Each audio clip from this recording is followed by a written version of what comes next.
Maryland basketball will continue their win streak against Ohio State.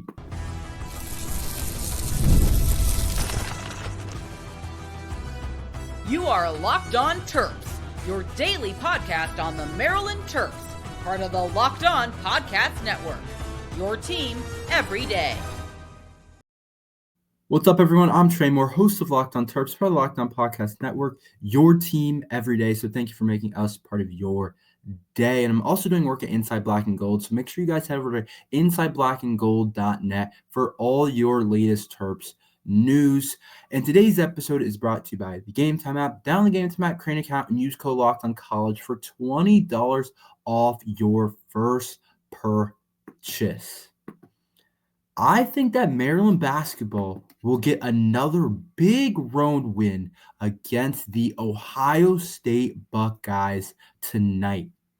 So a really big game for Maryland basketball tonight for very many reasons. You're in Big Ten play now. Obviously, we've been in Big Ten play for a while now. Every game is a big deal. Every game matters a ton. And when you look at where things stand, where things shake up, this game, I think, against Ohio State, I think is a really big game for the Terps. But I think it's a game that Maryland is going to win. I think we started to figure things out. And I know I've predicted a lot of Maryland wins this year. It feels like every game I'm predicting a Maryland win. And I've predicted a lot of wins over the last couple of games. But the thing is, we keep winning. And some people say if it ain't broke, don't fix it. And sometimes that does come in play. I think with predictions, that's not exactly true. But I honestly believe that we are going to beat this Ohio State team tonight. And I'll get into why in a second. First things first, I feel like we have to talk about the first time we played them. And this is a part of the reason why I do think the Terps have the advantage. We've seen this game already, and obviously this Ohio State team is much better than they were before. And you can't put too much stock into that game against Ohio State. That was a while ago. I think it was, our first Big Ten game of the year, or our first home Big Ten game of the year. You can't put too much stock into that at this point. But I do think we saw Ohio State really struggle to match up against a Maryland team that looked really good on December 4th. One of the first Big Ten games of the year. Maryland crushed Ohio State 59 to 83. And I think Kevin Willard had something figured out that Ohio State just wasn't ready for. Now, here's the thing about that. This Ohio State team has gotten a lot better since we've played them. I do think we're the better team, but they've gotten some big wins over some big-time opponents since we've played them. Just some of the wins that they've had since we've played them. This is a changed team. They beat Rutgers, beat them pretty good. They beat a really solid Kentucky team that's ranked pretty highly in the country. They beat Minnesota. They put up a good game and beat number 7 Purdue. They crushed Iowa. They crushed Penn State. They've gotten some really big wins, and a lot of people think this team is a tournament team. So I don't want to sit here and act like this win is going to be easy for the Terps. But when it comes down to it, I do think Maryland's a little bit better than Ohio State overall. I do think that they're a little bit more talented. I think we have a better starting lineup, and I think that's why I think Maryland's going to win. I think it starts with the starting lineup for us. I think we're just so talented. Our first 5, it's really tough to get better than Maryland's starting 5. I think we have the arguably the best starting 5 in the Big Ten, and I think it's a big reason why I think we can kind of beat Ohio State. I think our top 5 is better than their top 5, which I think is going to allow us in this game to be able to win this game. And I think another reason why I think one of the bigger reasons why I think we've started to learn how to win on the road.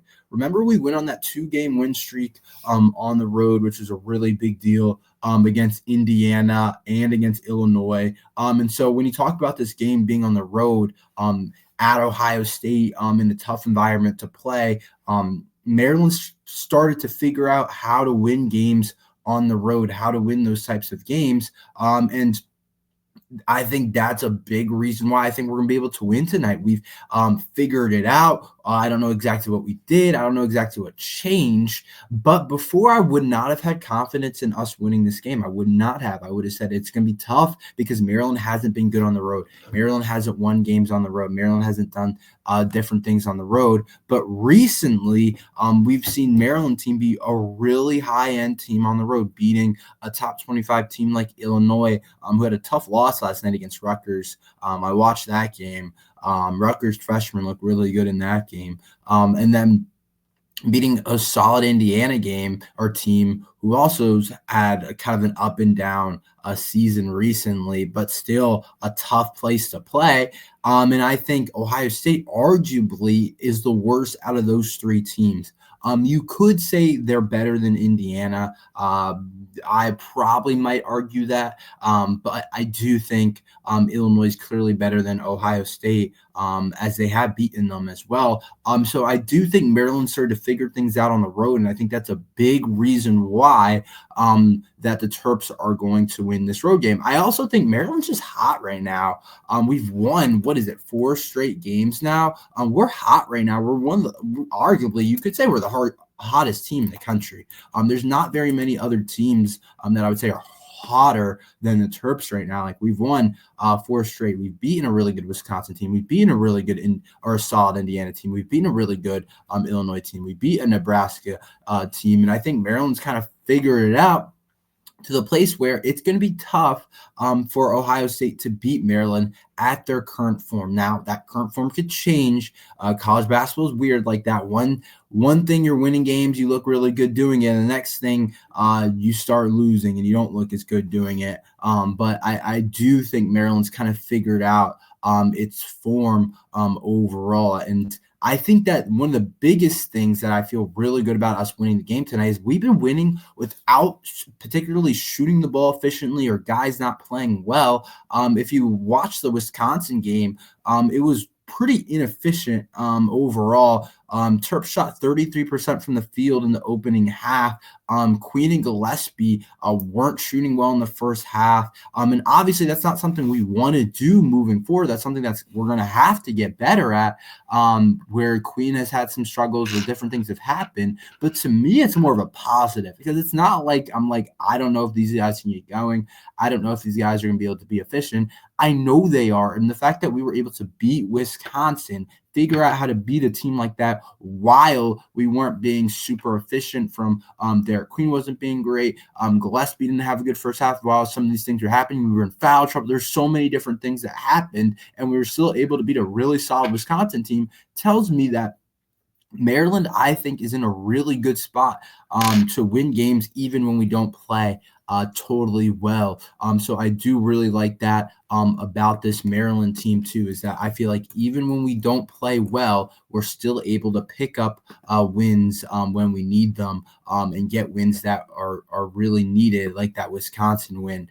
So I do think Maryland can do that really well. And I think we've started to figure that out, how to win games when we don't play well. I always think that's the mark of a good team, winning games when you don't particularly play at a really high level. And I think that that's something that's not easy to do. But I think Maryland's kind of figured out how to do that overall. But when you look at the numbers, Ohio State is fairly similar to Maryland this year, honestly. When you look at 3-point percentage, both teams shoot around 37%. When you look at free throw percentage, both teams shoot about 75%. When you look at field goal percentage, like these two teams are all like 48% for Maryland, 47% for Ohio State. Like these teams are really similar when you look at the numbers, probably more similar than you're going to see. But I think what makes the difference is I just think our guys, Queen, Gillespie, Reese, are just a little bit better than their top guys, who I think are good players. But I do think have some restrictions overall. I just think Maryland's the better team right now. I think we're in a better spot. Interesting thing about it is when I checked yesterday, Ohio State was favored by 2.5 points. So Vegas does think Ohio State has a good shot at winning this game when I checked. But so that's kind of a part of this. Maryland hasn't been underdogs in a while. Yeah, Ohio State's 2.5 favorites. So that's kind of an interesting thing. We'll see how that goes. We'll see if Ohio State ends up actually playing like a favorite. But Maryland hasn't been underdogs a ton this year. We have been, but not a ton. So as an underdog, that's going to be interesting to see, because even against Wisconsin, we were like 4.5 favorites at home. We've been favored definitely a good bit. So playing an Ohio State team on the road, Vegas thinks we should lose the game. Now they think it's going to be close, but they do think we should lose the game. So I do think the Terps will cover that spread, and I think Maryland will win. But covering a 2.5-point spread without winning the game is kind of difficult to do. But I definitely think it'll be a close game. Don't get me wrong. It's not going to be a blowout 20-point performance. Like I said, a lot of numbers are pretty similar between us and Ohio State, and they're going to be motivated after us crushing them. But I do think Maryland just has a little bit more in the bag that would allow the Terps to win overall. What are some of the key matchups of the game? What am I going to be looking at? What do I think Maryland needs to do well to win the game? We'll talk about that next. Today's episode is brought to you by the Gametime app. Looking for sports tickets for your next big event, whether it's a concert, a comedy show, or a sports game. Finding the tickets right at the right price can be a headache, but with Gametime Picks, it's never been easier. Let me tell you how it works. With Gametime Picks, the app does all the hard work for you. It curates the best deals so you don't have to waste time searching through endless ticket listings. I've been using Gametime Picks for a while now, and here's why I love it. The curated deal makes it super simple to find great tickets at a great price. No more sifting through thousands of options. I recently grabbed a super deal for Prime Seat, and I couldn't believe the value. It was a steal. The Sea View features is a game changer before I even hit buy. I can see exactly what my seat will look like in the venue. It's so reassuring. And the best part is you're covered with Gametime. Lowest price guaranteed. If you find a better deal somewhere else, they'll refund 110% of the difference. Plus, your tickets are guaranteed to be delivered on time with easy cancellation options if something comes up. Ready to make your next event even better? Download the Gametime app, create an account, and use code LOCKEDONCOLLEGE for $20 off your first purchase. Terms apply. Again, that's code LOCKEDONCOLLEGE for $20 off. Download the Gametime app today. Last minute tickets, lowest price guaranteed. So let's talk about some of the key matchups heading into this game. So they do have some really good players that have been playing at a high level. Headlined kind of by their guard, Bruce Thornton, who I think is amongst the best in the Big Ten.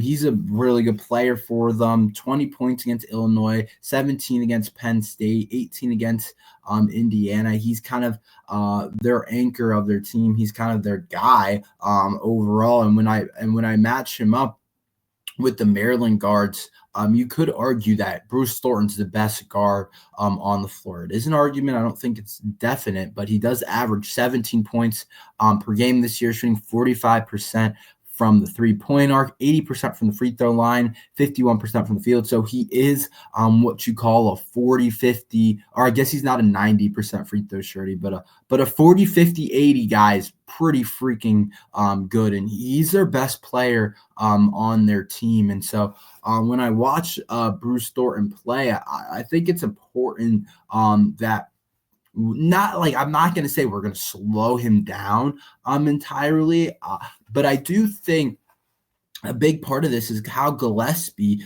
matches up with him, because the strength of their team is the guards. Gillespie is one of our better players. And I think when I look at Bruce Thornton, I think he's a guy that Gillespie has to play well against, or that Gillespie has to play at a pretty decent level. I'm talking about defensively and offensively, because you don't want to let Bruce Thornton go for 25. Then they're going to be tough to beat on the road. But if you maintain Bruce Thornton, I think you're in a really good spot overall to be able to win games. But even when he goes off, a lot of times when he has his high-scoring games, they don't necessarily win.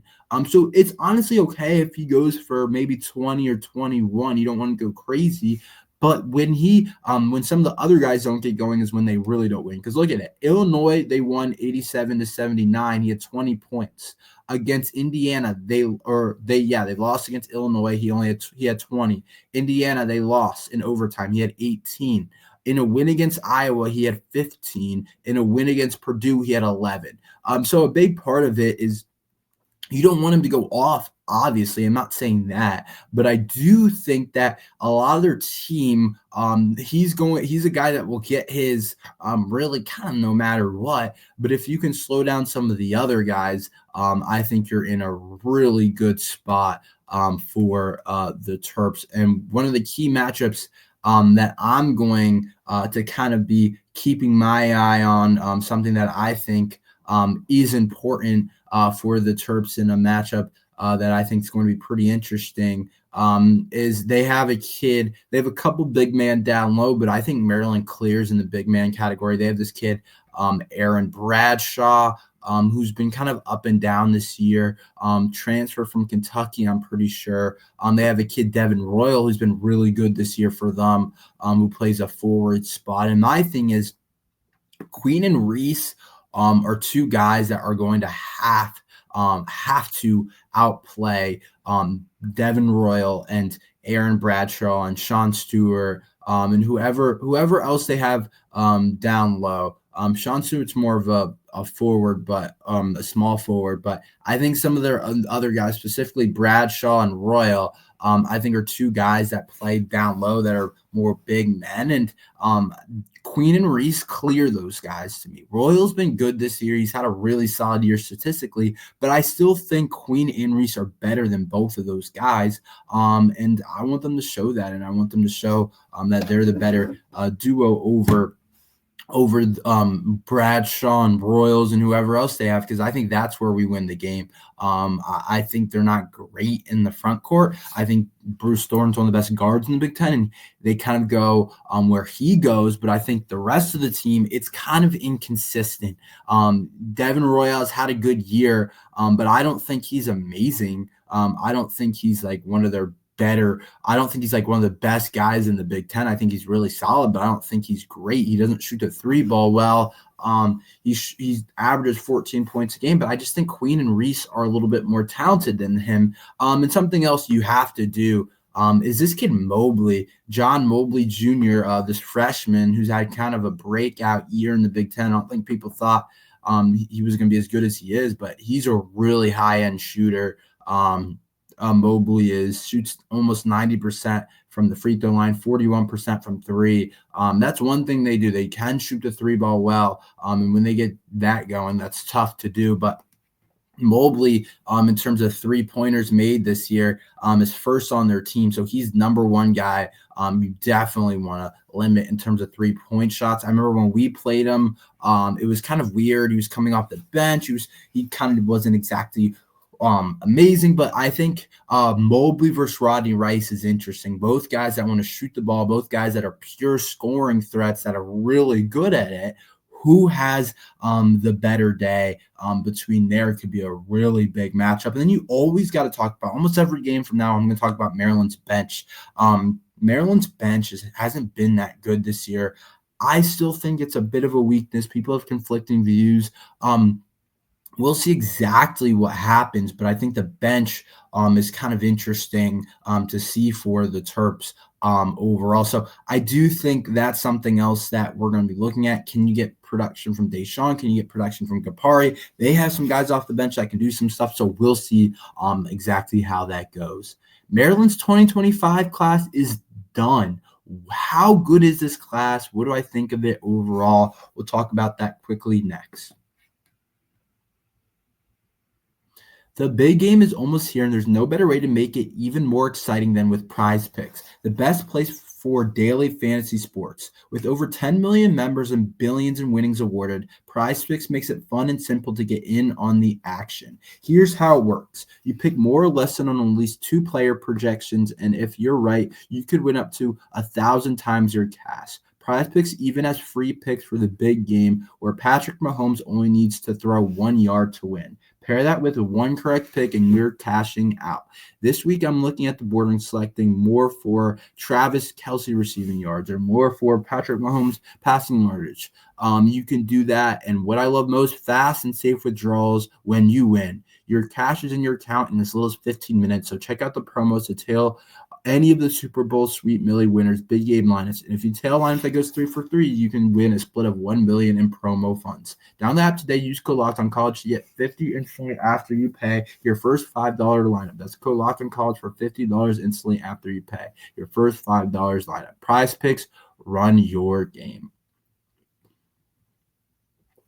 So Maryland's 2025 class is officially done. Of course, yesterday we got the Mathis kid, 4-star edge rusher, that I'm really excited about. And I got to say this.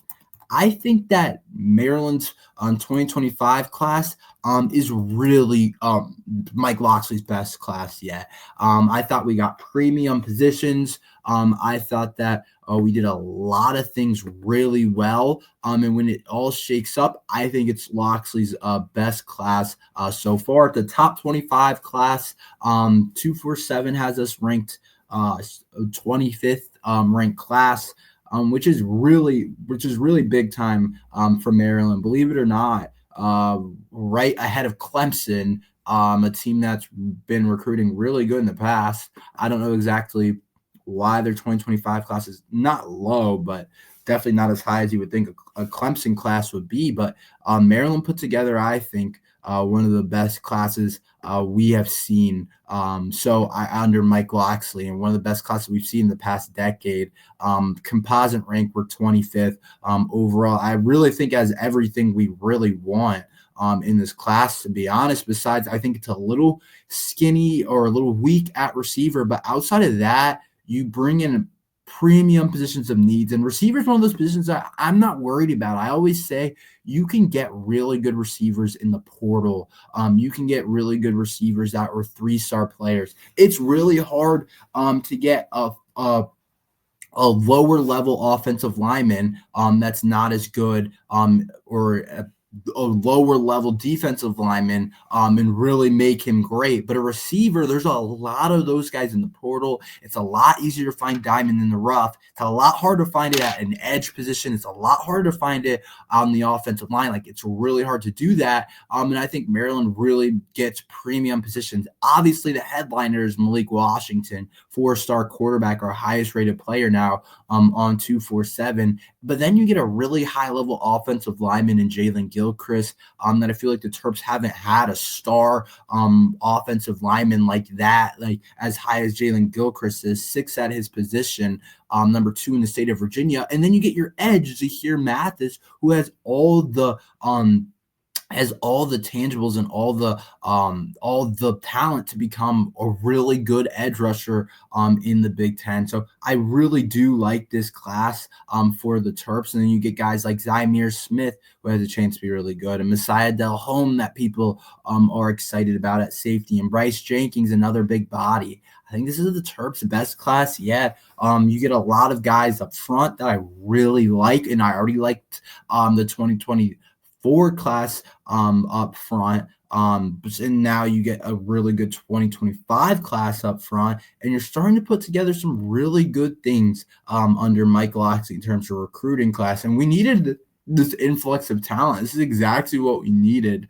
But I think getting 4-star Zahir Mathis yesterday is really exciting. And the 2026 class, I think the sky's the limit for that class too. I think it could end up being a really solid class as well. And this is the type of classes we need to get to where I think we can be.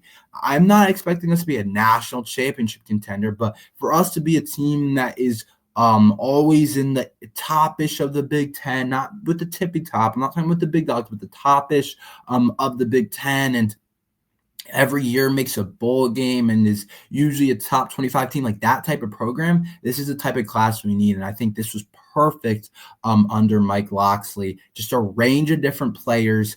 You get meat up front, which I think lacked in other classes. You get defensive talent, which I think is really big. And I'm excited to see what these guys can do. I think a lot of them have a chance to play early and often. We'll see exactly what happens, but I do think a lot of them will have a chance to be able to do that. So I think this class is going to be special. I think this class has a chance to be really good. We'll see how it ends up shaping up for the Terps, but I do think this class has every opportunity to be a really solid group of guys. That's all we have for today. Thank you for listening to Locked on Terps. Make sure you like and subscribe. Tomorrow we'll have a little post game with the Med back on, talking about the game, see how it goes. We'll talk about that tomorrow. But thank you guys for listening to Locked on Terps.